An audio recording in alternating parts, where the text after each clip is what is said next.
Hello everyone. Welcome to today's webinar sponsored by My Outcomes, the art and science of becoming a better therapist. Today I'm going to talk about the nuances of the outcome rating scale. So thanks again for joining me. Recall that after a 30-minute presentation I will be addressing any questions that you have. So feel free to jot them down and put them through to me on the questions part of this webinar. And we're going to roll now. So want to bring your attention to the new website that's about ready to be launched at heartandsoulofchange.com. New look. It'll be a totally integrated search engine, so you can find any article, any handout, any video about client-directed outcome-informed work or PCOMs or My Outcomes. All this is integrated in a search engine. Hope that you like it. Send check or money order to the address on your screen. And actually, you won't have to send any money because now there'll be over 200 free resources on this website.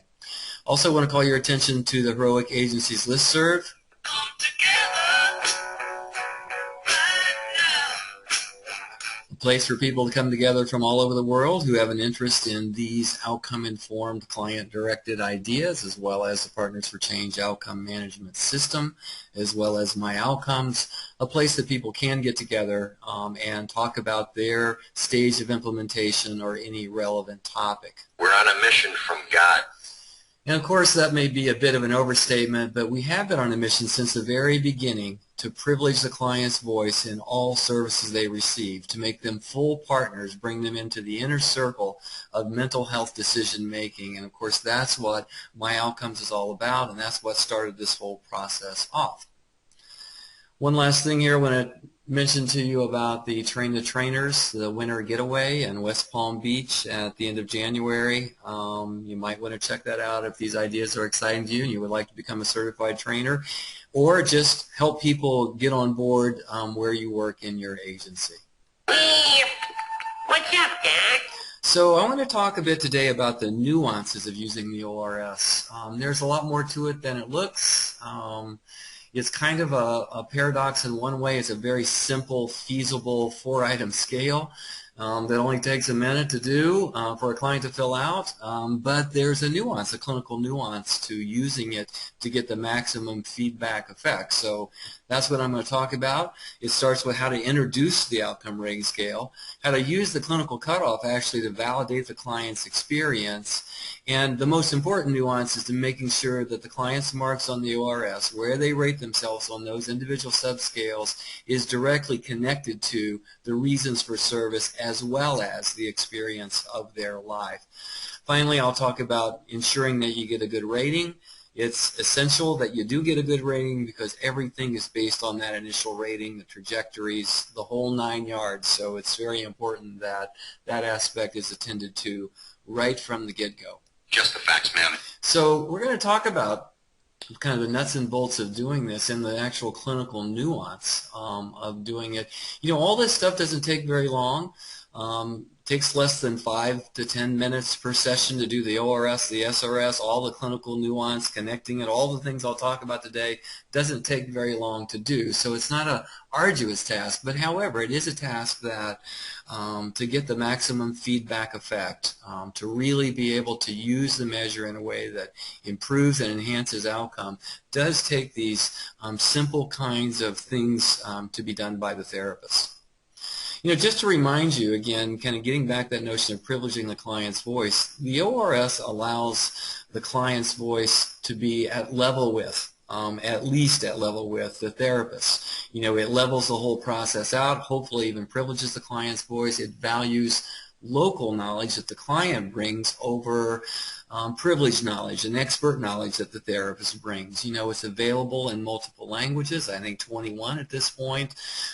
It's a way to give people who aren't used to having a voice in their own care. So, you know, keep that in mind as we go through the ORS. That was one of the original purposes of the ORS long before we had all the research validation, reliability, validity, feedback effects, and all that stuff. We were trying to just more formally bring the client's voice into the therapeutic process.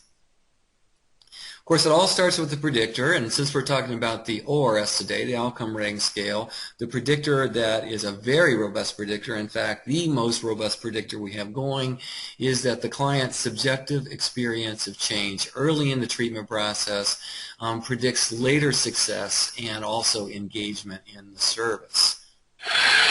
So if you look at this old graph, this is Ken Howard's 1986 graph, and you see the kind of the dotted line is client's viewpoint, the bold line, the straight line is therapist viewpoints, so-called objective viewpoints. You see that most of the change happens in the first 6 to 8 meetings. And so I ask you, who drops out of service? Well, the people that drop out are the ones that don't have that early bump, don't experience early change. In fact, people, when they don't experience early change, tend to drop out of services, so we lose the ability to actually have them benefit from the service because they don't have that early bump. And think about it, it makes a lot of sense. If people don't feel like it's going to be useful to them, if they don't have that hope early on that this process, this therapist, this treatment is going to be helpful to them, why should they hang around if they don't see the possibility for change? That's why that initial engagement, that initial bump, and monitoring change from the beginning is of critical importance because it tends to predict later change and engagement in the service.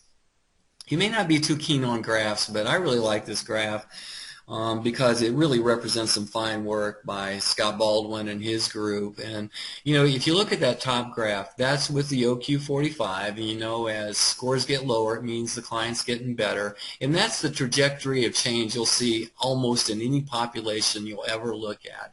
And that is, most of the change, as you see, happens in the first 6 to 8 meetings. But what they did that was very interesting with this data set was that they looked at trajectories based on length of stay. So I want you to look at that bottom graph and look at that top curve on that bottom graph. And those are people that were in treatment for 20 plus sessions. And what I want to call your attention on about this curve is that, yes, it's slower and flatter. Indeed, it's slower and flatter. But look when the change started. It started right away, right in the beginning, in the second session.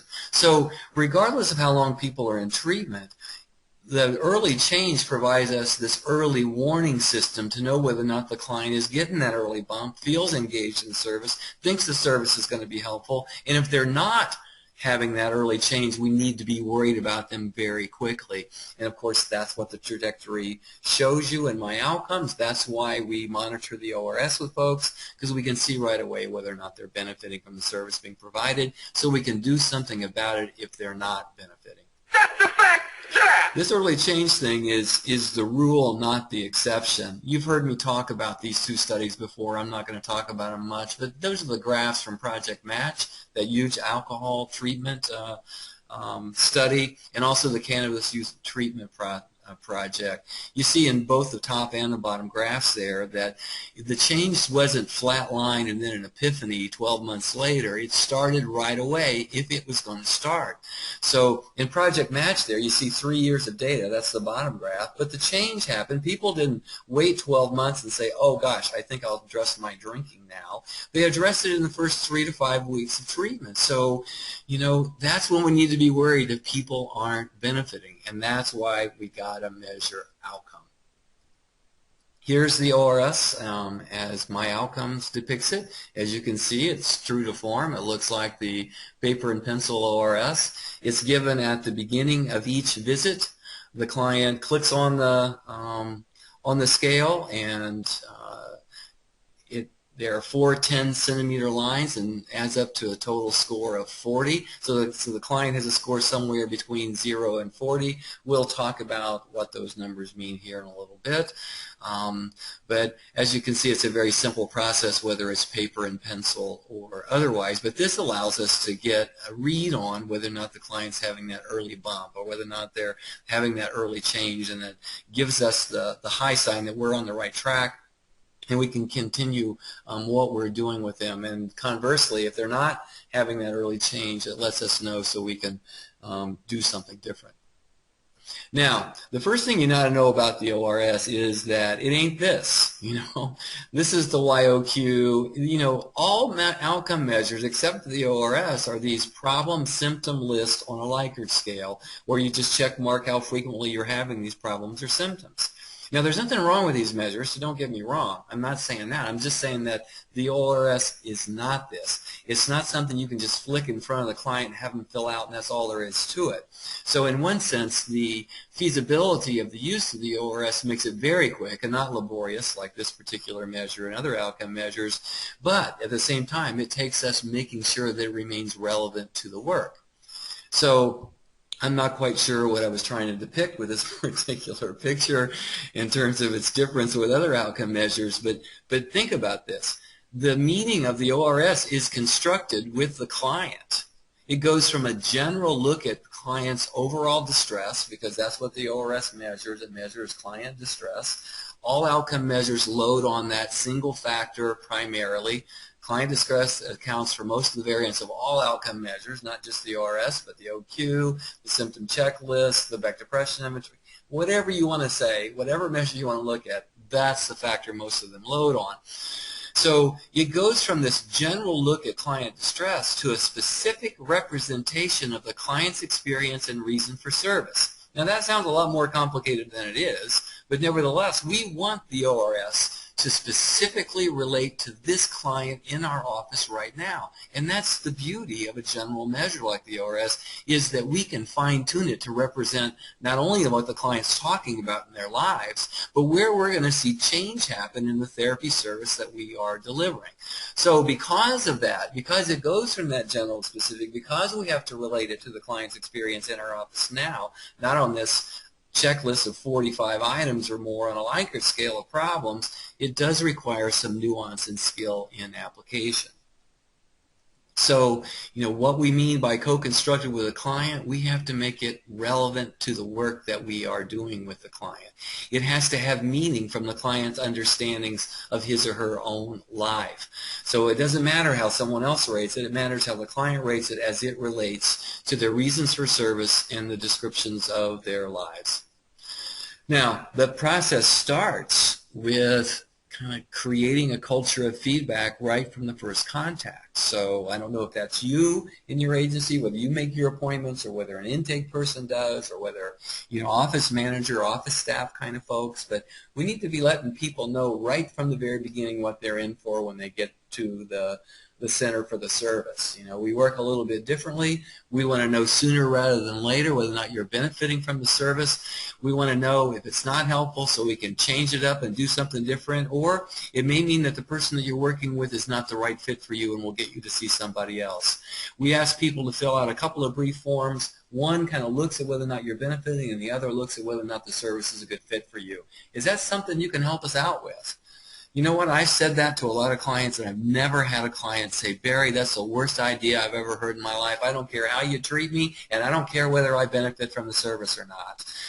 So, it's not a bad idea. It's not a hard sell with people to be able to do this. It's a good idea just to let people know what they're in for when they get there. And when they get there, here's where the therapist's job is to kind of talk about what it means. Now here's a script that you can use, but it's far more important that you put this in your own words, in your own way, because the two things you need to convey in your own language, in your own comfort level, the bottom line here with the ORS when you introduce it and talk about it is that you have to be comfortable in your own skin when you're doing it, right? You have to believe that it's a good thing, you have to convey that, and you have to convey 2 points. And those 2 points are, one, this is a way that you and I together, collaboratively, are going to monitor your benefit in each and every session. It'll start today with your score, and we're going to be looking each time whether or not that score increases, because that's what we're here for. The other thing is that it's not only going to be a way we collaboratively monitor whether you're benefiting or not, but it's also a way to make sure that your voice doesn't fall through the cracks here, that your perspective on how you're doing remains central to everything that we do. Those are the 2 points. It doesn't matter how you say those things. There's this script here. There's more on Barry's handouts on the website. But what I want to make sure you get here is that you need to make it your own. It needs to be the way you talk with your clients. This is how I talk with my clients. You know, you may talk differently, and that's perfectly fine. This has to fit your own style and way of being. You have to be authentic when you do it, right? So that's what's a good idea, to make sure you kind of make this stuff your own. So I want to just let you hear an example of this from an APA video I did called Using Client Feedback in Therapy. And you're just going to hear this, and it's going to freeze on this particular frame here. And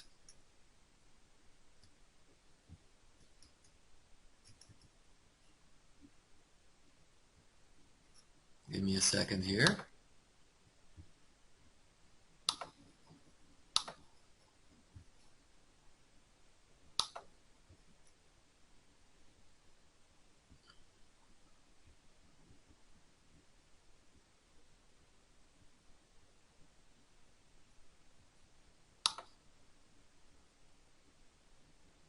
People, I like to start off with this very brief form. Okay. It's called the Outcome Rating Scale, and it actually is a way for me to get a snapshot of how you're viewing how things are going for you right now. Okay. And if we were working together, it'd be a way that you and I would check in each time to make sure that our work together was beneficial for you. Okay. So it's a way to track progress, and it's also a way to make sure that how you are viewing things stays central to the way we're working together. So it's just as you look at your life on these 4 major domains of life, and then you put a mark on the line that represents your experience, where marks to this end mean things aren't going so well, and marks to this end mean things are going very well. Okay. So that's all there is to it.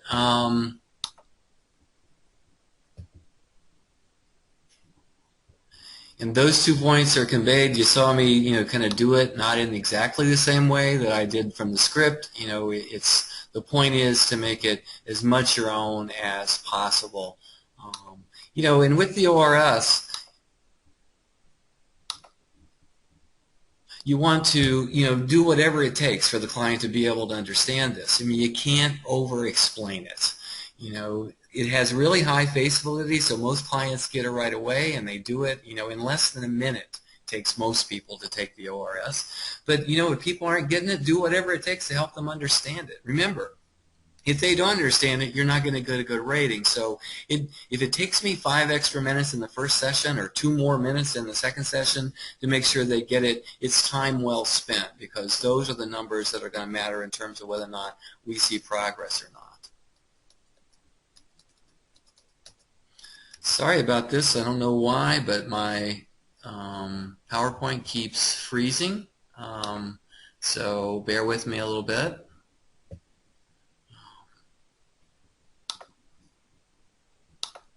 And the next slide, you're going to have idiosyncratic things come up all the time with the ORS. People have different kind of viewpoints about different things, so people are going to ask questions. I think the bottom line rule there. First of all, it's all good. It's all okay. It's not just kind of go with the flow and make sure the client understands it. Nothing about the ORS is heavy-handed.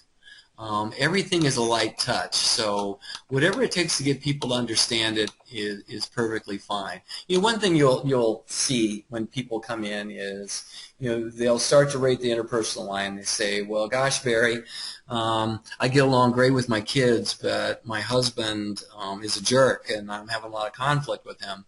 And then I'll say, and then they'll say, well, how should I deal with that on the interpersonal scale? Should I average those things?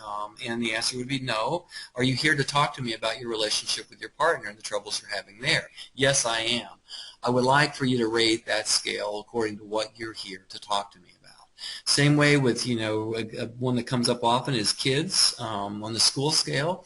Barry, my son is doing great academically, but he gets in fights often and is in trouble at school for that. How should I rate this school scale for my son? I'll say, are you here to talk to me about him getting trouble at school for the fighting? Yes, I am. I would like for that scale to depict what you're here to work on. So just work with it. I mean, it'll make sense, and that makes sense to client. So you just want to make sure you convey those aspects. First order of business after the client's taken it is to look at the client's score in relationship to the clinical cutoff. You know, clinical cutoff is a statistical term, and it has a real ominous ring to it, but it's not really ominous at all. It's only the number that separates a clinical from a non-clinical population, or even said more softly, that separates those people who are seeking services from people like us versus those people who aren't. That's all it means. So I use it as a way to validate. Think about this for a second. We're asking people to do a measure of which there's numbers on.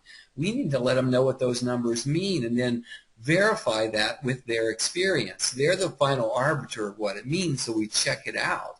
So here are the different cutoffs. With adults it's 25, and you see the other cutoffs there that are available. You know, there's only two choices here. It's either above or below the clinical cutoff. Scores under the cutoff seem a bit more straightforward or more intuitive, so let's start there. Essentially what it means technically is they're reporting distress similar to other people who are seeking services. So the ORS, remember, is a measure of client distress, and so people who score under 25 typify people who tend to seek services. The typify is the amount of distress that people seek services with. So there are a lot of ways to say that in validating kind of ways. There are people who are looking for a change. They're looking for something different in their life. If the client scores like this person did, a 9 on the ORS, that's a very low score. Average intake score is around 19, a little bit lower in some places, a little bit higher in other, but that's a pretty good kind of benchmark for an intake score. Someone scoring a 9, they're having a hard time, so I would say that. I might say something like, you know, you scored a 9 on the ORS, and that's a pretty low score, and people, when they score that low, are having a pretty hard time or struggling with some pretty significant issues in their life. Does that fit for you? And it's always checking it out. And you know what? Since they made the marks, it's going to fit for them. You're not stepping out on a limb here. And I might also say that, you know, people that score like this are really looking for something different in their lives. They're really wanting something to change, and the sooner the better. Does that fit for you? Yes, it does. So, you know, keep in mind that everything is 100% transparent. There's nothing the ORS tells me that I don't share with clients, right? So, you know, that's what I want to do. I want to be completely transparent about it. We're both on the same page about what the ORS means, what it says, how it reflects their life, what it's going to mean to our work together. That's all very clear for folks right from the get-go. And I may say then, you know, you can start with the scale you marked the lowest or start wherever you'd like.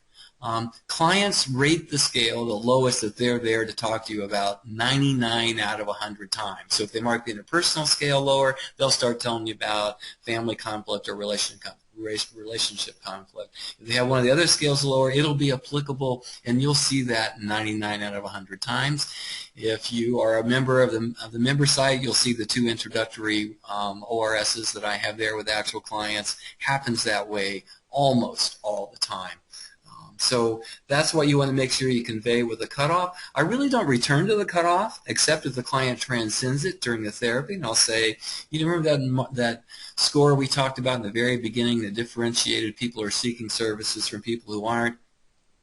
That number 25, well, you just crossed that. So you kind of now are scoring more like people who aren't seeking services. So again, everything's transparent. The cutoff is just a way to validate and contextualize the client's score, because in service of 100% transparency. Now, what about the not so clinically intuitive situation where the client is over the clinical cutoff, like here, a 28.8? Well, there are a couple of things that you need to know about this. First of all, if you look at this, you see that there is one scale lower than the rest. That's the way it'll be even for people that are over the clinical cutoff, right? So people that are over the clinical cutoff, they're saying their lives are going well, but there is an area that could go a little bit better. That's a common scenario for people over the clinical cutoff. Even people who are mandated, which we'll get to for a minute, will have one scale often lower than the rest, and they will talk to you about that scale or those issues, and maybe not the reason that they're mandated for. But the number one reason why people are over the clinical cutoff is that someone else wants them to be there. right? They're mandated. And of course, all kids are mandated because no kid wakes up in the morning over a bowl of cereal and says, Mommy, Mommy, I want to go talk to a therapist today. Maybe some, but not very many. Most people that score over the clinical cutoff are coerced, mandated in one way or another. They're not as distressed about their circumstance as someone else is the bottom line. So it's okay that they're not distressed about it and someone else is. If the person is mandated, they score over the clinical cutoff, I'll say, looks like things are going pretty well for you. Maybe it's a little bit lower in this one area, but why don't you tell me what's going on and what you're here to see me about? And they'll say, well, I'm mandated the courts, children's services, my partner, blah, blah, blah. And then I'll say, will you do this again for me? Would you take the ORS and rate it like the person who referred you here would rate it about you? And invariably, and I mean invariably, it'll be a lower score. So you have that difference now to talk about without making any alliance risk whatsoever. So it begs the question then, well, gosh, what do you think we need to do in here, and what do you think you need to do on the outside that would bring their view of you more in line with your view of yourself, right? Or what do you think we need to do to convince the probation officer to look at you the way you look at yourself? I mean, it makes all those kinds of questions and conversations happen without kind of confronting or challenging the person about their view of themselves. We're just commenting that there are different views, and what are we going to do about it here? I learned from being in a DUI program for 5 years with Fort Lauderdale courts, where I saw guys over a 5-year period that not to be distressed about their high ratings, because just because they have higher ratings or they're over the cutoff doesn't mean that they won't engage in the service and make important changes. It's the way the person sees themselves. I can't tell you how many times I had guys tell me my life would be fine if it weren't for the DUI. My life would be fine if the courts weren't on my back. And that's fine. That's a great place to start to enable the conversation to get moving. But I would have that imaginary rating and the actual rating. I would try to get a release and get the PO's actual rating, so we had that to work from as well. So please don't interpret the scores as a misrepresentation of the person's experience. Now here's the most important nuance of using the ORS, and that is at some point you got to connect the client's described experience to their marks on the ORS so that it remains very relevant and meaningful, not only to the changes that are going to be made, but directly applicable to the changes the client's hoping to make in therapy. Because the ORS is a bare bones, right? I mean, there's no specific content other than the domains. So we got to add the flesh and blood of the client's experience to make it actually meaningful to the work. At the moment we connect the marks on the ORS, or the way that they mark it with the mouse on My Outcomes, the moment we connect that to those experiences that they're hoping to change, then we both know where the change will be seen. So as soon as that connection is made, it becomes a meaningful indicator of the client's progress. So it's very simple. I could be pointing to the computer screen of the scores, or I could be pointing to the paper and pencil ORS and say, the situation that you just described to me about the struggle you're having with your adolescent son when he comes home late and drinking at night, does that account for your mark on the interpersonal line? Yes, Barry, it does. So at that moment, we're on the same page. We know what the mark means. We know what the score means, and it begs the question, what do you think needs to happen in here? And what do you think needs to happen outside of here that would make you move that mark 1 centimeter to the right the next time you come in? At that point in time, it's a very, very useful clinical tool to make sure that we will see progress when it occurs, and we both know where it is, and we both know what it means. The more I can make those connections, and again, it's not heavy-handed, that's a 1-sentence question. I may refer back to it, and what you'll find is if you do that, clients will also refer back to it. They'll point to the computer screen, they'll point to the physical ORS. If you don't do that, you'll have data integrity problems.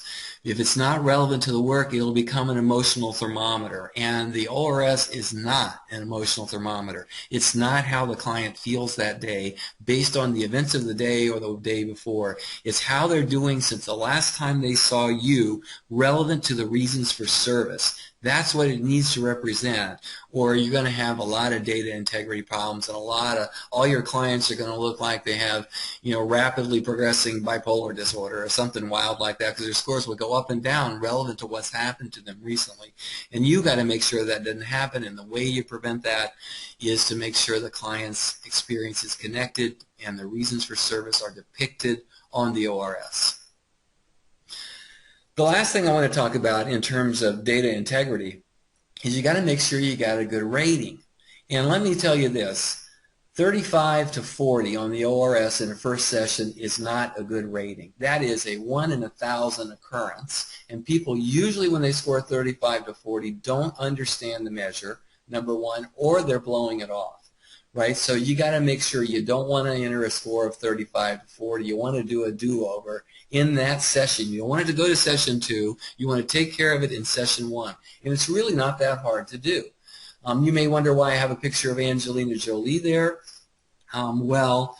Actually, it's a story I had with a client that was in the DUI program that I saw, who came in, was very angry, as many of these guys were, but this guy was a cut above most guys that came in, as he was slamming things around in my office, and frankly, I was a little concerned about him. He also looked pretty bad, like he had slept in his truck for 2 weeks, because that's indeed what he had done, because his partner had thrown him out. And he comes in, he does, I think, a 38.2 on the ORS.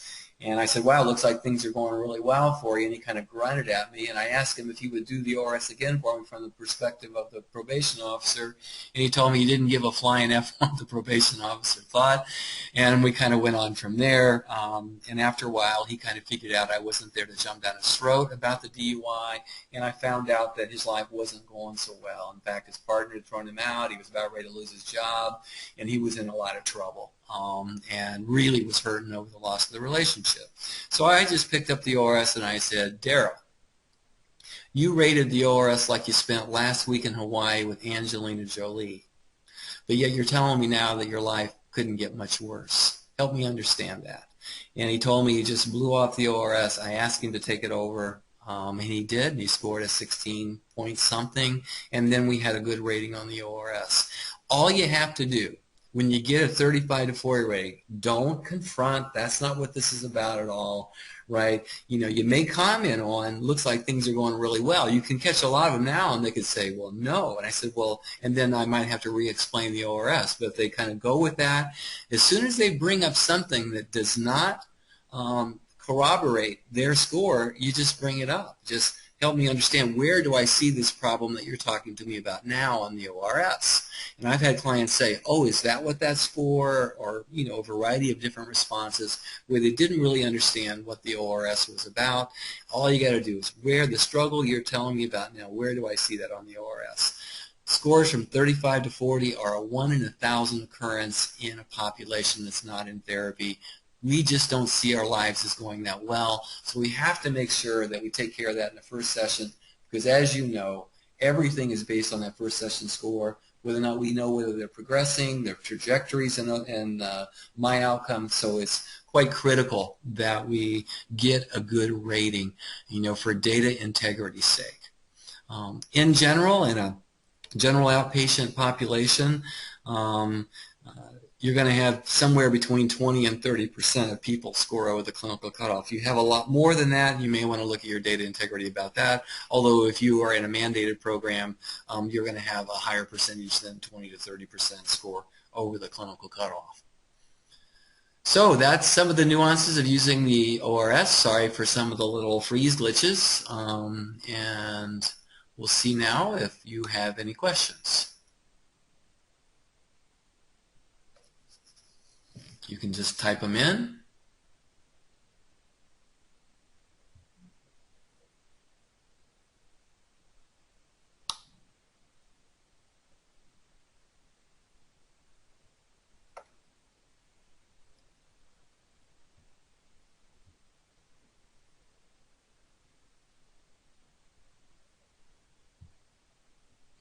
Don't see any yet.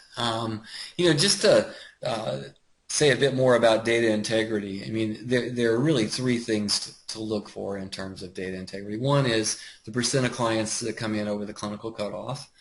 If you're a supervisor and you're looking at, an intake scores of a therapist, you can see pretty quickly whether or not people understand how to introduce the measure, how to connect it to the client's experience, if they're getting some of these nuances I talked about.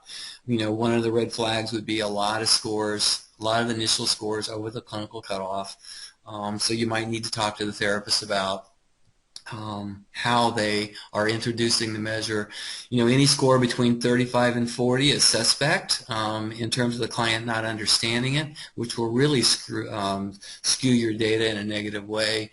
And then finally, those SAW patterns where clients from week to week go up and down. There could be an explanation for that, but if you have more than one of those in a caseload, you kind of got to wonder about whether or not it's an emotional thermometer rather than connected to the reasons for service. So I got a question here. So, hi Barry, I'm interested in knowing if there are any ways to report back group ORS, SRS findings to therapists that are meaningful and useful to them. What do you say to the, to concern that, wait a minute, I'm sorry, this is two questions. So, the group stuff, is a lot more logistically challenging. There's no doubt about that. There are people that are doing it successfully, but just to be totally upfront of that, it takes a lot of skill by the group facilitator to pull this off. When you have 8 people in a group, they have to fill out the ORS before they walk in and graph their score, before they walk in and sit down in the group. So you have to give group members a lot more responsibility for it. So they walk in, they've scored the ORS, they've graphed it. So it has to be part of the group culture that these things happen. So they come in and either their scores are up or down, and the group leader kind of goes through that part quickly. Now it depends whether you now have the onus of having content to get through too. If that, you can't spend more than a half an hour on the ORS. If you have an hour and a half group, and you got to spend an hour on the actual content. If it's a psychoeducation group of some time, if it's a process group, then you have plenty of time to unfold the ORS and get the group's input into why things are changing and what can be done to help the person out, or what's working for other people, or those kinds of ways that make sense to use the ORS. If I have an hour and a half group, I would never do the ORS and the SRS in the same group meeting. I would alternate them. If I'm doing 2 groups in a week, I'm going to do the ORS in the first and the SRS, the GSRS in the second, or every other week if it's a weekly group. So, it's just going to take a little bit of trial and error to kind of get the process down enough to where it can be useful.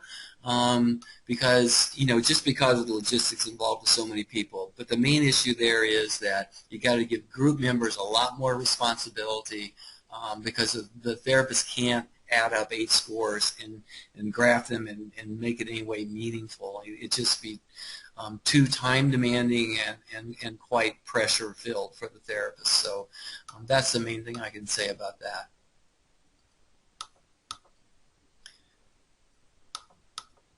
Let's see. What do you say to the concern that the normative data does not work for certain populations? Well, that's a great question, and I always encourage people to kind of test the waters with that. I mean, there's no data like your own data, and I think the best comparison is always against yourself, or versus yourself. Once you start collecting data that has integrity, the normative data is just a way, it's an insurance policy, it's just a check against something else. But in looking at these trajectories and normative data around different places, they're pretty doggone similar. I just did an analysis of about 300,000 administrations of the ORS, and the trajectories, especially for the average intake score, are pretty similar everywhere. So they're not a lot different. I'm sure they're different in their peculiarities to different populations and places, but they're not as far different as you might think. But the only way to know that for sure is to collect them and look at it. Because as I said, I think the best comparative you can do. The normative comparison is good. I mean, there's nothing wrong with that, but the better comparison, I believe, is compared against yourself and how you're doing with your own population over time. I think that's more meaningful to how you're doing in your particular agency. Okay, and oh, by group I mean per program and per agency. Okay, so I answered the completely different question. So I think that in supervision, to give the information, be totally transparent about everything. If therapists know and programs know that there's no punitive use to the data, period. I mean, you've made that clear. You put it in the policies. Therapists know that there's only one reason that you're monitoring outcome and collecting data, and that is to improve the quality of care offered to clients and to allow therapists to get better at what they do. I mean, that's the whole purpose of this. So that has to be kind of part of this culture that's not punitive at all with the use of outcomes. So that has to be right from the get-go. The second part of it then is the supervisors who share the information have to get very kind of comfortable in their own skin talking about data. It's not a big deal. There's nothing to be afraid of. This is the only way we're going to improve is to look at this and let people get conversant with percent of your clients reaching target. Let's look at it. Let's look at your last closed 30 cases and compare that to the previous closed 30 cases and see whether or not you're improving, and what do we need to do to help you improve your outcomes? What are your own thoughts about that? So it's used in a similar way, very parallel process or isomorphic to the way you want the therapist to use the data with clients. So you just bump that up a level and have supervisors do that with programs and with individual therapists to help them improve. But you want to kind of help people get over the heebie-jeebies of looking at the data.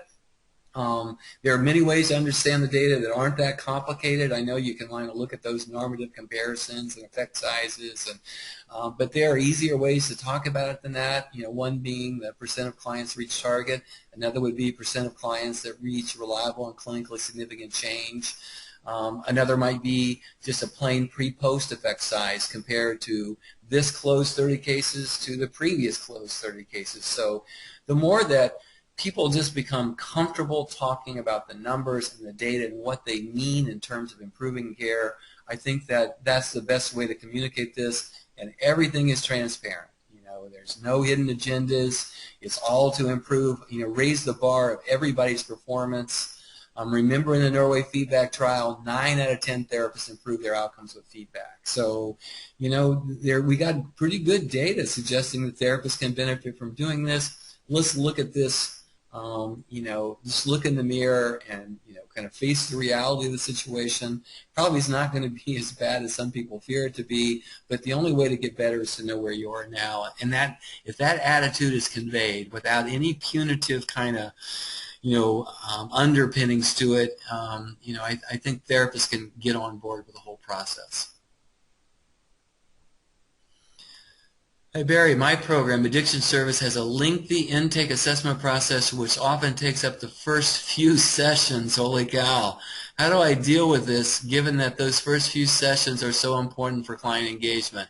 I'm concerned that they won't see progress reflected in their ROS due to spending the time going through the assessment. I'm concerned I might then lose them. Okay, yeah. Wow. First few sessions of assessment, you're taking a huge risk of losing people, right? You're not getting the early bump. So, that's an onerous way to start the process because you are risking engagement. You are risking the early bump that you would get by engaging the person early and having them feel the hope that could be used. So, I would, ask you to reconsider that initial assessment phase and either make sure that it's combined more with actual therapy services and taking longer to get all the assessment done, and that you do the ORS in a meaningful way right away so you get the possibility of the early bump. The people when they come into service, sometimes they're feeling pretty hopeful about the service helping them, and the ORS can kind of pick up on that aspect, and it's a good way to kind of start. And it's a lot easier to push a boulder downhill than it is uphill. So it's a good way to start the whole process with that kind of hope burning strongly.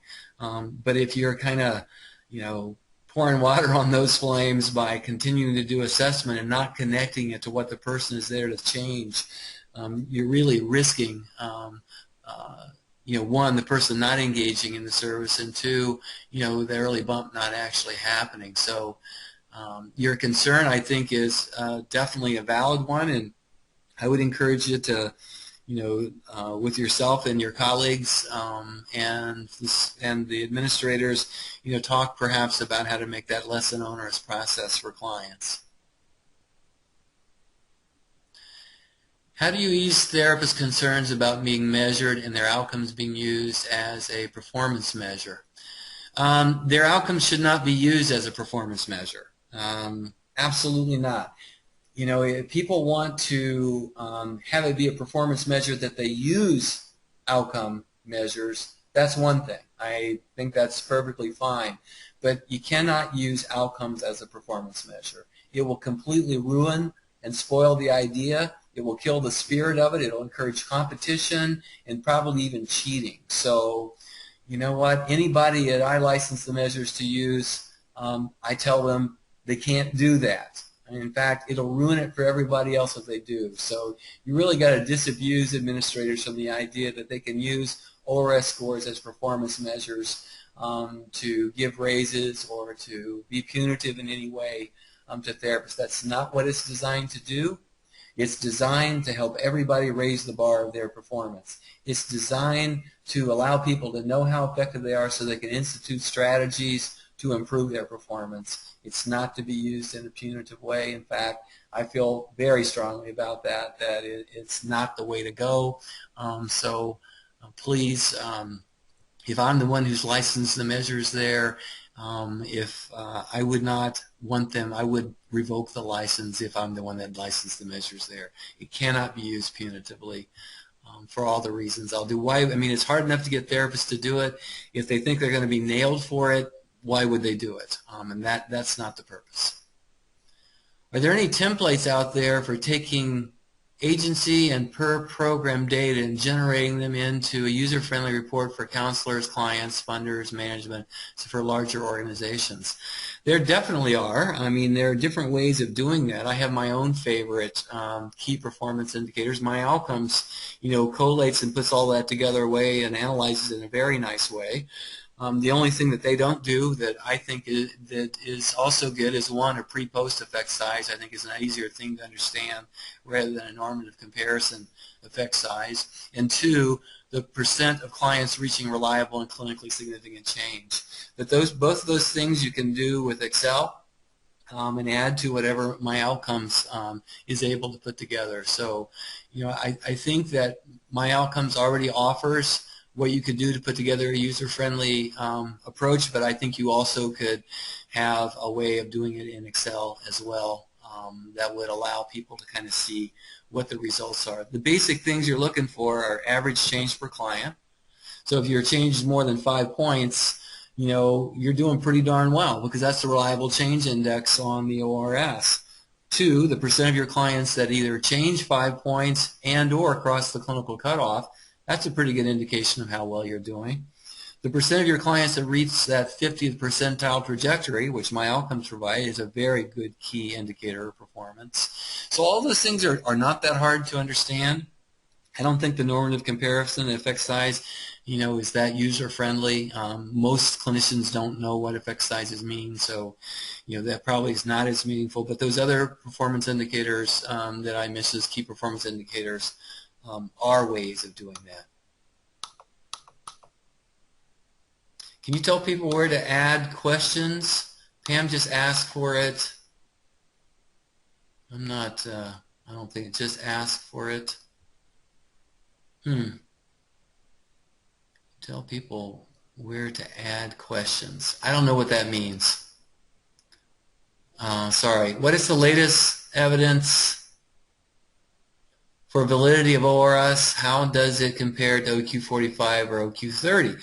Well, it compares very nicely, actually, to a variety of measures. If you go to the website on the research page, you'll see the different reliability and validity. There's been 2 independent validity studies of the ORS, and both of them come out pretty well. The ORS stacks up pretty well against several other measures, the SLC9E, actually the Beck, as well, the OQ. So it comes out pretty well. You know, you can't go from 30 or 45 items to 4 and not lose some of the richness and depth of the longer measures. So you sacrifice some in reliability and validity, although not as much as you would suspect. You sacrifice some. You definitely sacrifice depth and breadth of knowledge, but what you lose in those things, you gain in the feasibility of being able to do it. So it compares well, but you know, it doesn't have the same depth and breadth. Okay, we have reached our time. If you know you had questions that didn't get answered, you know, email me at barrylDuncan@comcast.net. That's barrylDuncan@comcast.net, and I will answer your questions. Thanks for joining me today. My next webinar will be in 2 months in November, and I'll be talking about the nuances of using the session rating scale. Hope you join me then.